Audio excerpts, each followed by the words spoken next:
Hey there guys, my name is Marcus, and in this video I'm going to show you alternatives to Society6. Society is a good website, and this video is pretty hard to do because it really depends what you're actually selling, and my advice to you would be like where I can sell this type of product and just search on Google based on that, only because like I'm going to show you the broad competitors that you can use. So let's just start. Now, also another thing that I wanted to share with you is that my recommendation is try to find a way how you can open your own store and not being dependent on Society6 and this type of websites, only because yes, there is like a huge advantage that you can get searched and you don't have to invest heavily into marketing, but it's really important to have your own email list of customers who are buying your products from you and use that to your advantage long term. Because if Society6 would die, your store would die too. Now that's something you should definitely keep in mind. So Society6, when you come here to and what you want to sell, what you can use is a Tubebuddy. That's the first competitor. Really great. Plenty of people are satisfied with it. Some people said it is like not that great. You choose, you try. Then the next one is Etsy. Etsy, I think you probably know it. What I like about Etsy and what I don't like about Etsy, Etsy is a great website that you can use because like the search is really strong. Plenty of people are using it when you come here to Etsy, and people are actually buying it, and it's quite popular to use it. Now, what I specifically recommend is that focus on niches that are not that dominated. So when I come here and write Alan Watts, if I would be creating things about Alan Watts, no one is doing it.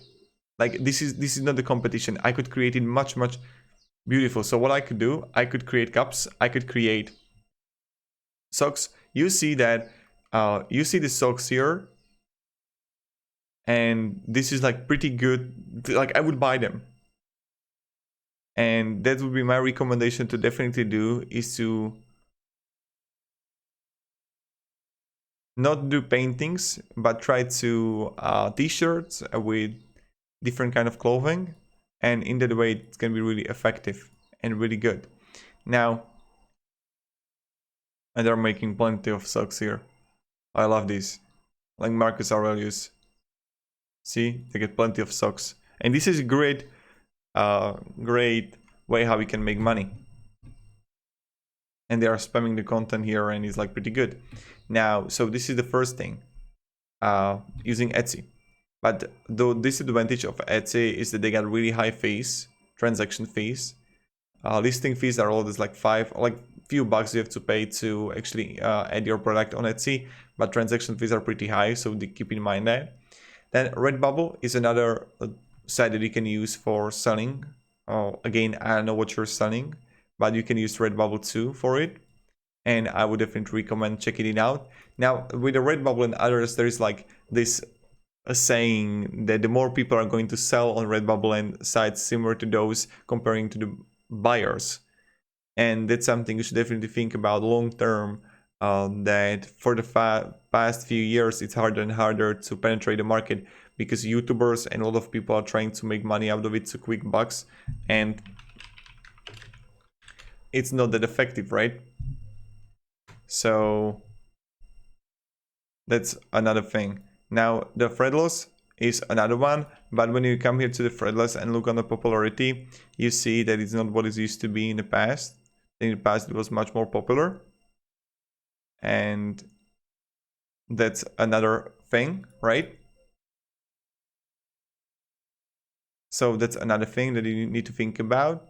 And then we have the next one is a Spreadshirt and Zazzle. Zazzle is another site similar to Society6 that you can use for selling your things, and I would definitely recommend checking it out and figure it out if you like find it useful.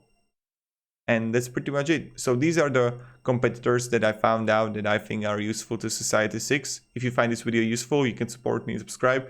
But my definite recommendation is try to think long term and build some list, build some kind of following on Instagram, so you can diversify things. Many people lost their incomes because Tubebuddy deleted their store. And if you're gonna have like income heavily from one website and not the others, it's not going to be that effective. Now, another thing is that if your product is really good, you can have it on multiple sites if you can do it, and then you're gonna make money from multiple sites, and it's really good. So Thank you very much, guys, for watching. If you have any questions, ask me down in the comments, and have a great day and goodbye. See ya.